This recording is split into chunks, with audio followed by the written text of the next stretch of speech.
సీట్లు కోల్పోయారు వీళ్ళు. ఉమ్, ఇప్పుడు ఆ 31 సీట్లు యాడ్ అయినట్టు వీళ్ళకి.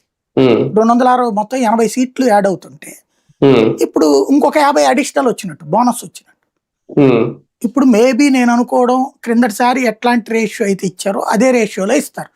ఎక్కువ అడగటానికి కూడా వీళ్ళేం ప్రయత్నం చేయలేదు. ఇప్పుడు జనసేన ఏమన్నా పుంజుకుంటుందా, పెంచుకుంటుందా, కొత్త నాయకుల్ని ఏమన్నా తీసుకుంటుందా? ఆ తీసుకున్న బాలినేని లాంటి వాళ్ళనే తోసి పక్కన కూర్చోబెడుతున్నారు. రోజు ఈయని కేసులు పెట్టి ఏడిపిస్తున్నారు, సామినేని కేసులు పెట్టి ఏడిపిస్తున్నారు, బాలినేని ఏడిపించుకుదంటున్నారు.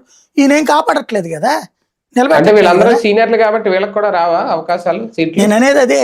ఇప్పుడు అందుకోసమే కదా వాళ్ళ మీద కేసులు పెట్టి ముందుగానే ఫిక్స్ చేసేస్తుంది టీడీపీ. వాళ్ళని ఎలాగ నీకుండా కిలార్ రోసేని కానీ వీళ్ళందరినీ కూడా.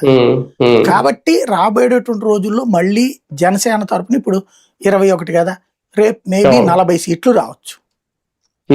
ఈ 40 సీట్లలో మళ్ళీ 25 మంది తెలుగుదేశం నుంచి వచ్చిన వాళ్ళే వస్తారు.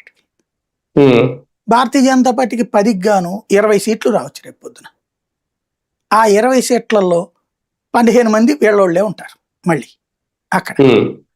అంటే టీడీపీలో తను టిక్కెట్లు ఇవ్వడానికి ఇప్పుడు ఒకే నియోజకవర్గంలో 2-3 ఎప్పుడైతే గొడవ పడుతుంటారో వాళ్ళల్లో ఒకరికి టికెట్ ఇవ్వాలని చంద్రబాబుకు ఉంటుంది, కానీ అవతలోడితో మంచి బాండింగ్ ఏదో ఉండుంటది.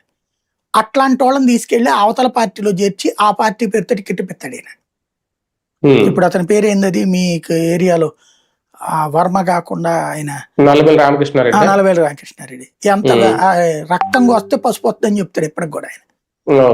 ఆయన బీజేపీ జెండాని ఎత్తున పెట్టుకోవడానికి చిరాకు ఇప్పటికి కూడా తెలుగుదేశం జెండానే మెయిన్ పెట్టుకుంటాడు ఆయన. మొన్న కూడా ఒక ర్యాలీలో